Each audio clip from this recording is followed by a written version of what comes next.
പിന്നെ മുമ്പത്തെ പോലെയല്ല ഇപ്പോൾ വിസ അപേക്ഷകൊക്കെ പണ്ടത്തേക്കാൾ കൂടുതൽ കാലതാമസം ഉണ്ടാകുമെന്നുള്ളത് അറിയാൻ വേണ്ടി സാധിച്ചത്. പല കടമ്പകളുണ്ട്.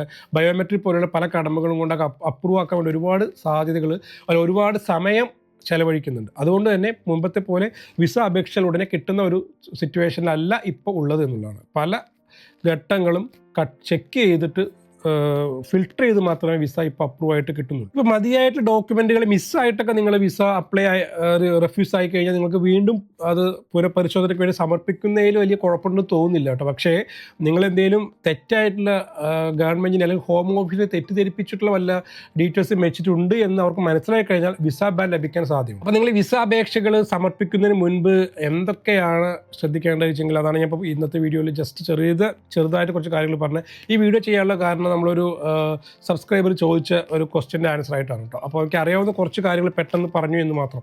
അതായത് മെയിനായിട്ട് ശ്രദ്ധിക്കേണ്ട കാര്യം എന്ന് പറഞ്ഞാൽ നിങ്ങൾ വെക്കുന്ന ഡീറ്റെയിൽസ് എല്ലാം പക്ക ആയിരിക്കണം എന്നുള്ളതാണ്. അതിൽ യാതൊരു രീതിയിലുള്ള കള്ളത്തരങ്ങളും ആഡ് ചെയ്യരുത്. അതെല്ലാം ശ്രദ്ധിക്കുക. ചെക്ക് ലിസ്റ്റ് വെച്ച് തന്നെ അപ്ലൈ ചെയ്യുക.